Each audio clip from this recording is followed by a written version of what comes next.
about it, just talk about how I have arrived at this point, and then maybe we'll talk a little bit about the seminar and my work. I am from Kumaon, Uttarakhand, and I'm a Kumaoni, and I studied history at JNU. After doing an MA in English literature, I decided I needed to know more about my people, myself. So I did a history, and then I went on to do this work on Uttarakhand. And it's been a long journey. I speak Kumaoni, and I wrote my PhD about the making of modern Kumaon. But eventually I got interested in looking at an environmental history of the Central Himalayas. So what I'm going to speak about is something which comes from that, the environmental history of the. Remember that, and it is that which brought me close to Tibet, because I realized when I was doing that environmental history, I was acquainted with the fact that Uttarakhand had a long border with Tibet. I had read a lot about Western Tibet, but the significance of this, I think, very clearly came to me when I started looking at the environmental history, and I'm glad Swathasiddha spoke about that earlier. So maybe I'll just start with. Oh, I have to change from here. Oh, yes, it has come, sorry. So these are the Central Himalayas. Remember that Tibet and the Himalayas are contiguous, right? So we have a long history when we talk about long in terms of time and long in terms of the distance to be covered. So it's a long. So I chose to study what we would call Kumaon, but it also includes parts of Western Nepal, and therefore my work is not only Kumaon, it's also this. And then automatically my work goes up Kumaon to Western Nepal, because the whole mountainous region, and I think this is extremely important for us to understand, that the mountainous region, and this has been emphasized during the seminar, is actually a mobile kind of space, where because of the habitat, there are various kinds of habitats at different altitudes, and there are different niches within the Himalayas, and so the Himalayan peoples have adopted a strategy which has been described for the Alps called verticality.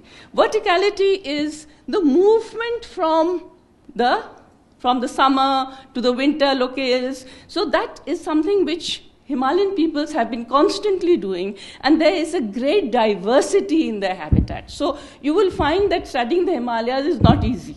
It's not like a monolithic thing. The climate varies, the rainfall varies, everything is so, and everything is dependent on this. But because of this fact, and remember that though we may have studied in school that the Himalayas are a barrier, actually the barrier was the Tarai. The Tarai, if you look along the Yamuna up to the Tista, there is a Tarai which was almost impossible to cross during the summer and monsoon months. So the Himalayas, in a sense, had outlets in North India, but the Himalayan system with Tibet was connected through passes. And those passes, Brian Hodgson says that constructed the highway of mankind. Because the Lhasa route, up and those routes, that worked. And so you just had to go up to the pass, and you could connect. Let me remind you that colonialism changed that. We now connect through Delhi. Swathasiddha has to come from Bagdogra to Delhi and then come. But otherwise it was an interdependent communities which existed. And that is the richness of this Himalayan tradition. Okay? Now I'll just a little bit about the history. This is the Tarim Basin, and this is very early period. Look at where the location of archaeological artifacts is there. The first, in a sense, the first economic activities were mining. So we have gold. Remember, Tibet is rich in gold. So gold masks are available in these regions. I have not put images of them because I knew that it would take too much time. I'm already worried about how much time I'm taking. But the pastoralists had already connected these very early, in the millennium, first millennium BC. So when we look at this, we see these connections. Again, there would be connections for other regions. I'm only focusing on the central Himalaya. This is a Western Tibet country. I'm talking about Western Tibet primarily.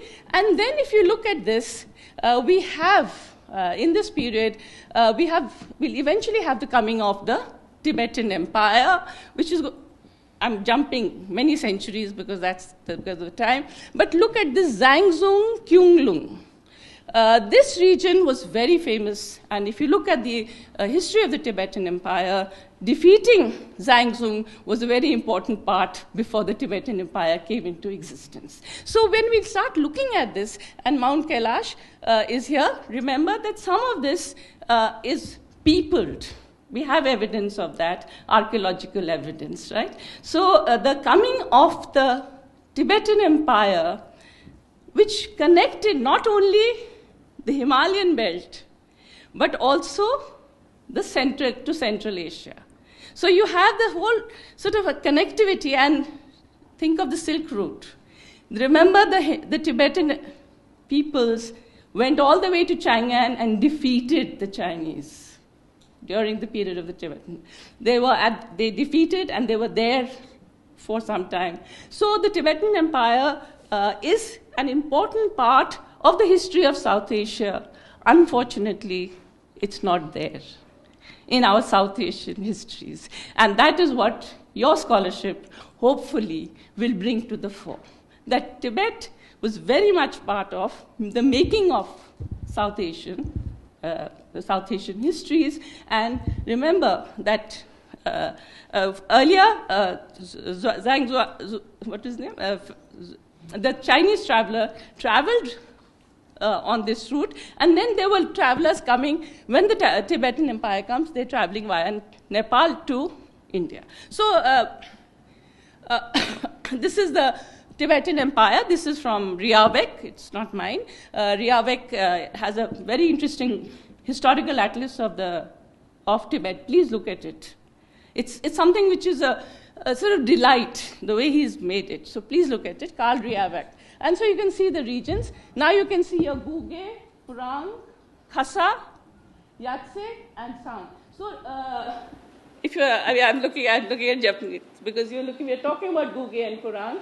So please do understand that this is a very interesting way of looking at. And then, of course, when the Tibetan Empire declines, we have the Khasa kingdom coming up. Now, the Khasa kingdom is a very interesting kingdom which straddles, please, this image is not mine. So, I mean, if you take these images, don't share them, or at least don't use them, attribute them to me. I have used other people's images also. That's why one of the reasons why I'm not sure. But anyhow, so this Khasa Empire is something which straddles both Western Nepal and Tibet.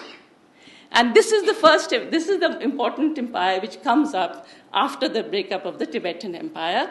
Interestingly, if you can see, Dehradun is there. Ashok Challa there's records to show that he came up to Kumaon. He goes down to Bodh Gaya and also has an inscription in Bodh Gaya. So shamanic traditions are still very rich. And the Khasa Empire actually brings about a very important change in the Himalayas, brings about agriculture, settlements, terraces, rice production.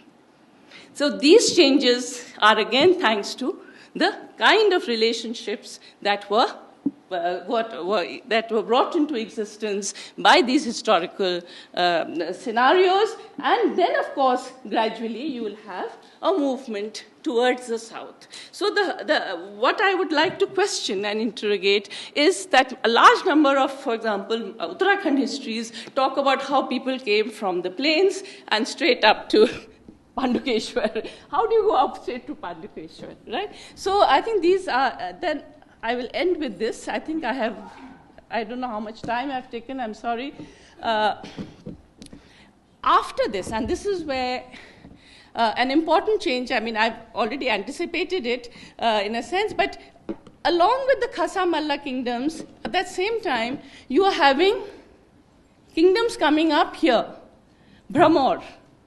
Look at what the height of Brahmor, huh? All of you, Dharamshala people would know where Brahmor is. So think of it, the kingdom comes up here. Pandukeshwar. I mean, going to Pandukeshwar even today, in spite of the 4-lane highway, is very difficult. So think of the kingdom coming up here. And then you also have a kingdom coming up, the Malla kingdom I've already shown you. That's also the similar periods. Malla kingdom comes a little after this.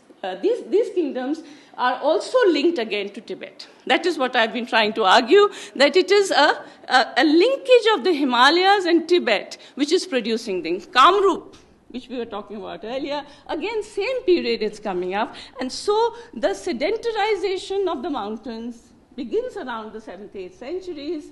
It may have begun earlier in the 4th century with the Guptas. We have evidence of Naulas and all of that. But the fact is that rice culture comes with the Khasas in the 12th century.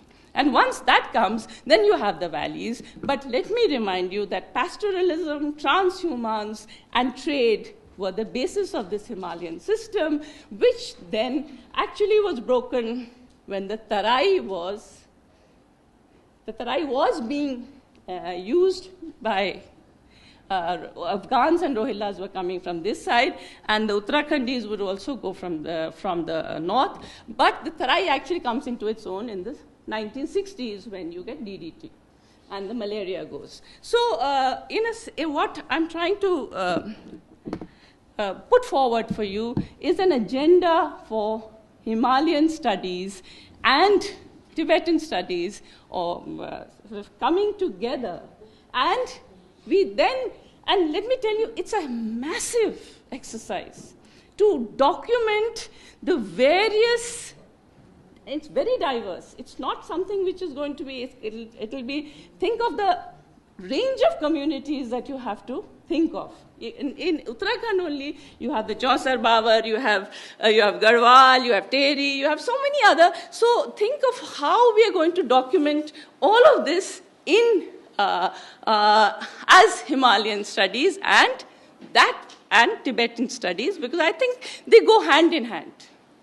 From the 14th and 15th centuries, you may have a shift, but remember that the Gorkhas went up to Bhot. They were defeated in Bhot.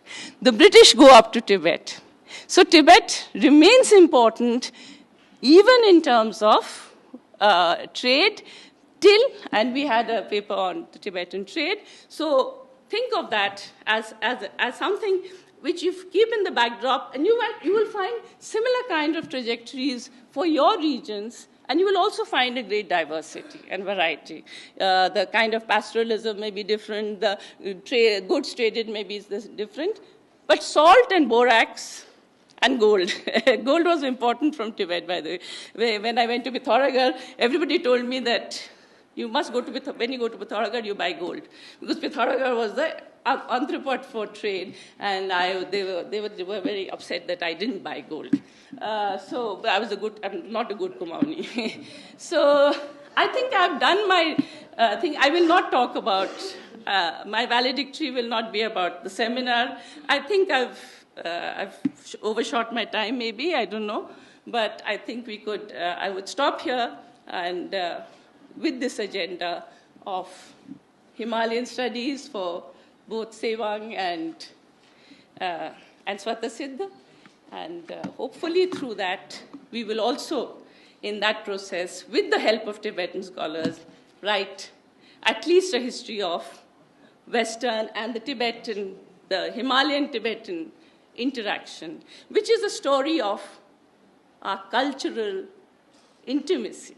It's a story of a cultural interlinkage. Remember that the language, if you study the Tibeto-Burman language, you will find it in all parts of the Himalayas. And the last surviving forager community, I hope you know the foragers are hunter-gatherers, they spoke a Tibeto-Burman language. So even and the foragers were living not on the higher altitudes, they were living in the lower to the middle mountains. So if we think of the long term and the long interaction that we've had with Tibet, I think that is something which we need to document very seriously. It will have to be through archives, through language studies, through literature, through ethnographic studies. But please be wary of ethnicity, because constantly this whole thing about being Mongoloid, this is something which came in the colonial era. And the imperialists themselves got rid of it. After the Second World War, there was a whole UN resolution on race because of what Hitler had done. But in India, we keep talking about ethnicity and race as though, we were all different races. It's not so simple. You just please be very careful. Culture is based on language, not on ethnicity. So please, when we do research on this, be very wary of ethnicity, saying that so-and-so is like this, so-and-so is like this. I think we just stick to language issues rather than to any other ways of looking at cultural traditions. See what language and learn that language, document that language. That, I think, is what all of us need to do. I think I'm a little too old for that, so I hand it over to you. Thank you.